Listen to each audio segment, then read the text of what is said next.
بسم اللہ الرحمن الرحیم۔ آج میں جو ناول آپ کے سامنے پڑھ رہی ہوں اس کا نام ہے میں اور تم، اور یہ زینیا شرجیل کا ناول ہے۔ چلیے آئیے شروع کرتے ہیں۔ اس نے اپنی زندگی کو کبھی اتنا سنجیدہ نہیں لیا تھا، صرف ہنسی مذاق میں اڑایا تھا، مگر آج اسے زندگی نے اس دوراہے پر لا کھڑا کیا تھا جہاں وہ اپنے لیے سنجیدہ اور فکر مند ہو گئی تھی۔ تھوڑی دیر پہلے اس کے بابا کے دوست اس کے سامنے اپنے ہاتھ جوڑ کر معافی مانگ کر گئے تھے۔ جو خبر انہوں نے اسے سنائی تھی، ایک پل کے لیے وہ سناٹے میں آ چکی تھی، مگر یہ نازک وقت سوچنے، سمجھنے یا غم منانے کا نہیں تھا۔ اسے جلد سے جلد اپنے لیے کوئی فیصلہ لینا تھا۔ اگر ایسا نہ کرتی تو وہ زندگی بھر پچھتاتی رہتی۔ ایک فیصلہ کرتی، وہ اپنا بھاری کام والا لہنگا دونوں ہاتھوں سے اٹھاتی کمرے سے باہر نکلی، جہاں بہت سارے لوگوں کے سامنے اسے ایک اعلان کرنا تھا۔ یہ کیا مذاق کیا ہے تم نے؟ یہ تماشا دکھانے کے لیے تم نے پورے جہاں کو اکٹھا کیا تھا؟ اپنے مرے ہوئے دوست کی دوستی کا پاس نہیں رکھ سکے تم؟ اب تم اس کی بیٹی کے لیے کسی طرح کے فیصلے کا حق نہیں رکھتے۔ میں اپنی بھتیجی کو اپنے ساتھ لے کر جاؤں گا۔ غرور سے بولتا ہوا وہ 47 سالہ آدمی اندر ہی اندر اس صورتحال کو دیکھ کر مطمئن تھا۔ اب اسے موقع ملا تھا کہ وہ اپنی چال چلتا۔ میرے لیے آپ یا پھر کوئی دوسرا فرد فیصلہ کرنے کا حق نہیں رکھتا۔ میں بالغ ہوں، اپنے لیے خود بہتر فیصلہ کر سکتی ہوں۔ مجھے آپ کے ساتھ کہیں نہیں جانا۔ آج میری شادی کا دن تعین تھا، میری شادی آج ہی کے دن ہوگی۔ وہ کمرے سے باہر نکل کر تمام لوگوں کے سامنے آتی بولی۔ خود موجود تمام افراد دلہن بنی اس لڑکی کو یوں سب کے سامنے آتا دیکھ کر اور اتنی بڑی بات کرتا دیکھ کر دم بخود رہ گئے۔ کس سے کرو گی یہاں شادی؟ تمہیں اپنا دلہا دکھ رہا ہے کہیں؟ کمال کے گہرے طنز میں پوچھے گئے سوال پر وہ بنا ڈرے ہاتھ کا اشارہ اس کی جانب کرتی بولی، وہ سامنے کھڑا ہے میرا دلہا، ان کی دلہن بنوں گی میں آج، اب ان سے شادی ہوگی میری۔ بنا ڈرے اتنی بڑی بات یوں اچانک بولنے پر جہاں سب ہکا بکا رہ گئے تھے، وہیں وہ غصے میں آگ بگولا ہوا اپنی طرف اس لڑکی کا اشارہ دیکھ کر دلہن بنی اس لڑکی کا دماغ ٹھکانے لگانے کے لیے آگے بڑھنے لگا، مگر اس سے پہلے ذوالفقار نے اس کا ہاتھ سختی سے پکڑ لیا۔ ارے میں تو تم سے پہلے ہی بولتا تھا، تمہاری بھتیجی کا چکر اس لڑکے کے ساتھ نہیں بلکہ اس کے چچا کے ساتھ ہے۔ میں نے خود ان دونوں کو رات میں اکیلے نہر کے پاس دیکھا تھا۔ چودھری اسلم بھرے مجمع میں حیرت میں ڈوبے کمال سے بولا، جس کی چال ناکام ہوتی نظر آ رہی تھی۔ بکواس بند کرو اپنی۔ خبردار جو اس معصوم بچی پر اتنا گھٹیا اور سنگین الزام لگانے کی کسی نے ہمت کی، تم میں سے کسی نے بھی۔ بالکل ٹھیک فیصلہ لیا ہے بیٹا تم نے، آج ہی کے دن تمہاری شادی ہوگی اور اسی سے ہوگی۔ وہ گہرے صدمے میں اپنے بھائی کو دیکھتا رہ گیا۔ لیکن بھائی صاحب میں کیسے اس سے شادی؟ اس نے کہنے کے لیے ضبط سے بھینچے ہوئے لب کھولے ہی تھے، مگر اپنے بھائی کی نظروں میں التجا دیکھ کر وہ خاموش ہو گیا، اور زہر خواندہ نظریں اس نے دلہن بنی لڑکی پر گاڑھیں جو اس کی نظروں کی تاب نہ لاتے ہوئے اپنا سر جھکا گئی تھی۔ گاڑی میں ان دونوں کے بیٹھے ہونے کے باوجود گہری خاموشی چھائی ہوئی تھی۔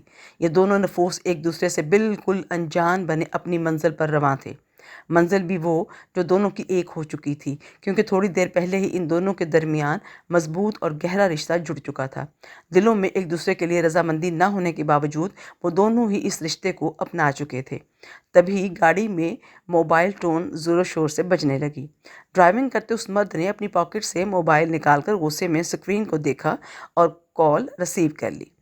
ذرا صبر نہیں ہے تمہیں؟ بولا ہے نا خود کال کروں گا۔ تمہاری عقل میں نہیں آ رہی میری بات کہ بار بار مجھے کال کر کے ڈسٹرب مت کرو؟ ایک تو ویسے ہی زندگی عذاب میں مبتلا ہو چکی ہے، اوپر سے تم۔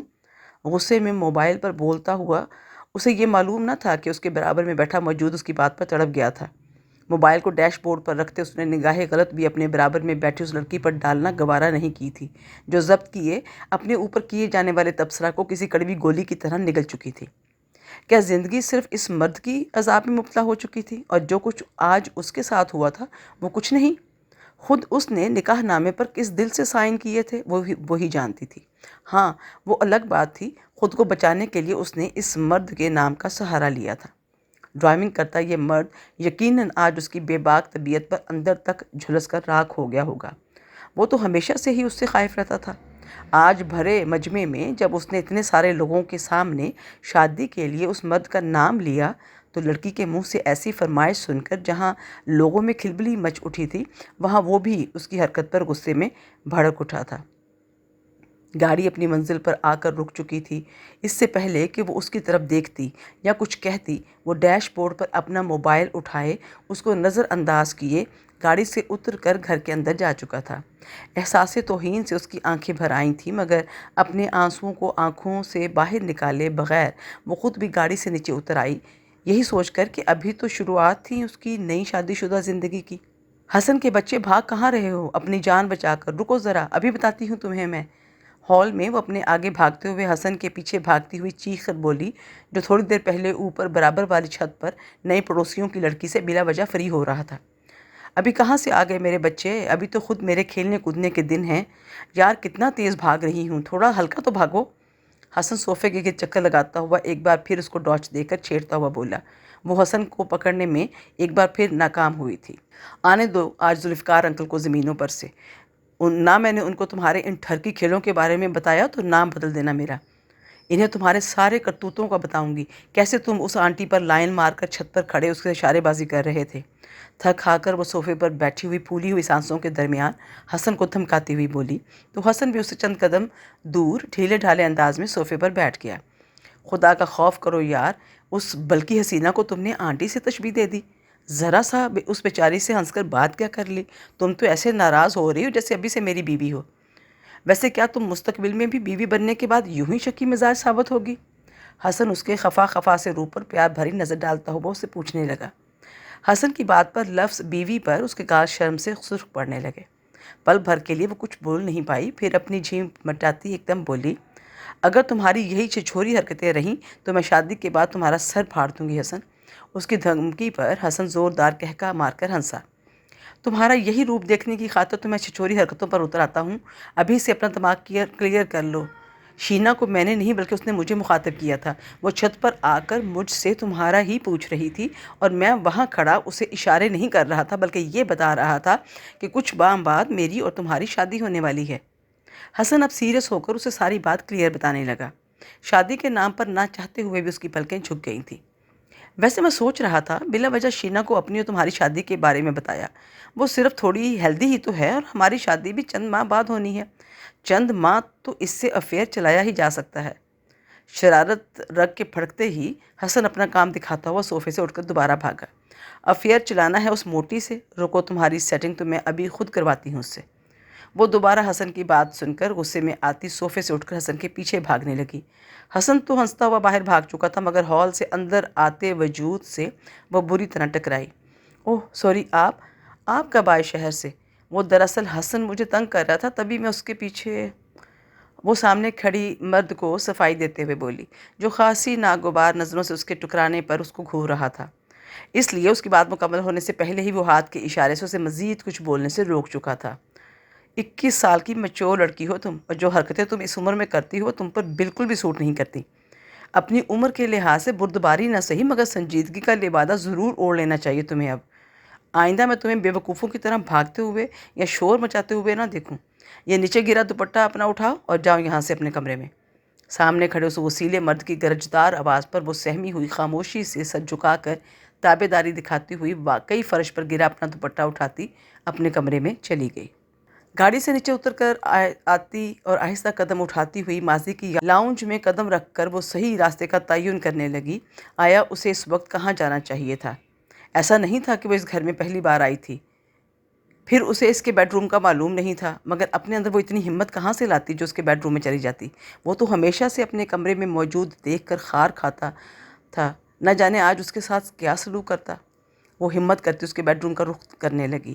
چند دنوں پہلے جب وہ اپنی شادی کی شاپنگ کرنے شہر میں موجود اس گھر میں آئی تھی تب وہ کس قدر خوش تھی، اور اب ڈور ناب پر حنائی ہاتھ رکھ کر اسے گھمایا تو بیڈ روم کا دروازہ کھلتا چلا گیا۔ سہمے ہوئے دل کو اطمینان دے کر وہ کمرے کے اندر داخل ہو گئی، مگر وہ کمرے میں اس وقت کہیں بھی موجود نہیں تھا۔ کتنی بار سمجھایا ہے تمہیں کہ میرے کمرے میں یوں منہ اٹھا کر مت آ جایا کرو، عقل نام کی کوئی چیز تمہارے اندر موجود نہیں ہے۔ چند دنوں پہلے اسی کمرے میں اس کے اچانک آنے پر وہ کس قدر برہم ہوا تھا۔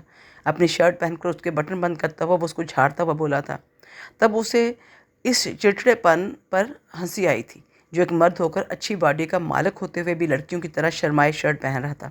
اور جب اس نے اس چڑچڑے بابا سے اس بات کا اظہار کیا کہ اسے اتنا شرمانے کی ضرورت نہیں، تب وہ اس پر کتنا غصہ ہوا تھا۔ آئندہ اگر تم نے میرے کمرے میں قدم رکھا تو حشر بگاڑ دوں گا تمہارا۔ وہ اس کی دھمکی یاد کر کے کمرے میں چاروں طرف اس کو دیکھنے لگی، جو اس وقت اپنے کمرے میں کہیں موجود نہیں تھا۔ تبھی اس کی نظر ٹیرس پر اٹھی، وہ وہیں تھا اور موبائل پر کسی سے غصے میں بات کر رہا تھا، شاید معائشہ سے۔ نہ جانے معائشہ کو آج ہوئے حادثے کا علم ہوا تھا یا ابھی تک وہ بیچاری لا علم تھی۔ ابھی وہ معائشہ کے بارے میں سوچ ہی رہی تھی، تب وہ ٹیرس سے اپنے کمرے میں آیا۔ شاید وہ اس کو اپنے کمرے میں دیکھ چکا تھا۔ کیوں آئی ہو تم میرے کمرے میں؟ کڑے تیوروں سے گھوتا وہ سامنے کھڑی سجی سنوری دلہن کے روپ میں اس لڑکی سے پوچھنے لگا، جو اس وقت کسی اپسرا سے کم نہیں لگ رہی تھی، مگر وہ سامنے کھڑی اس لڑکی کے اس روپ میں ذرہ برابر دلچسپی نہیں رکھتا تھا۔ تو آپ ہی بتا دیں اب اور کہاں جاؤں؟ وہ سامنے کھڑے اس مغرور انسان سے پوچھنے لگی، جو کبھی بھی اس کو خاطر میں نہیں لایا تھا۔ بھلا وہ کیسے پیچھے ہٹ جاتا؟ اب تو وہ اس کا مالک بن بیٹھا تھا، جی بھر کے اس کی تذلیل کر سکتا تھا، وہ بھی ٹھوک بجا کر۔ میری بلا سے تم جہنم میں جاؤ، مگر یہاں میری نظروں کے سامنے سے دور چلی جاؤ، نہیں تو میں آج تمہارا سچ میں حشر بگاڑ دوں گا۔ وہ غصے میں اسے شعلہ اگلتی آنکھوں سے گھورنے کے ساتھ بولتا ہوا تیزی سے قدم بڑھاتا اس کے پاس آیا۔ کیوں بگاڑیں گے آپ میرا حشر؟ میں پوچھتی ہوں میرا جرم کیا ہے؟ برا تو آج خود میرے ساتھ ہوا ہے۔ بھرائی ہوئی آواز میں آنسو کو روکے وہ سامنے کھڑے سنگ دل شخص سے پوچھنے لگی، جس نے سختی سے اس کے دونوں بازو اپنے مضبوط ہاتھوں میں جکڑ لیے۔ اس کی آنکھوں میں غضب دیکھ کر وہ تکلیف سے کرہ بھی نہیں سکی تھی۔ تم مجھ سے اپنا جرم پوچھ رہی ہو؟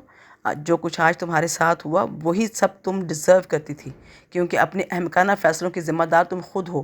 خود کو گڑھے میں گرانے سے بچانے کے لیے تم نے شادی کے لیے میرا نام لیا۔ میں تمہیں ایک کم عقل اور ناسمجھ لڑکی سمجھتا تھا، مگر تم تو کافی زیادہ گھنی طبیعت کی نکلی۔ بہت برا ہوا ہے میرے ساتھ۔ بھائی صاحب کی شکل دیکھتے ہوئے مجھے قربانی کا بکرا بن کر اپنا آپ پیش کرنا پڑا، مگر میری ایک بات کان کھول کر سن لو، حالات نارمل ہوتے ہی میں تمہیں اس رشتے سے ہمیشہ کے لیے آزاد کر دوں گا، کیونکہ تمہاری جیسی بے وقوف، جذباتی اور موقع پرست لڑکی کو میں اپنی زندگی میں شامل کر کے اپنی زندگی برباد نہیں کر سکتا۔ سنا تم نے؟ وہ غصے سے بھرے لہجے میں بول کر جھٹکے سے اس کے دونوں بازو چھوڑتا دور ہٹا۔ وہ ابھی بھی نم آنکھوں کے ساتھ اپنے سامنے کھڑے اس مغرور انسان کو دیکھ رہی تھی۔ اپنی روتی ہوئی شکل میرے سامنے سے غائب کرو، اور جب تک تم میرے گھر میں موجود ہو کوشش کرو کہ مجھے اپنی شکل کم دکھاؤ، اور اب تم میرے کمرے سے جا سکتی ہو۔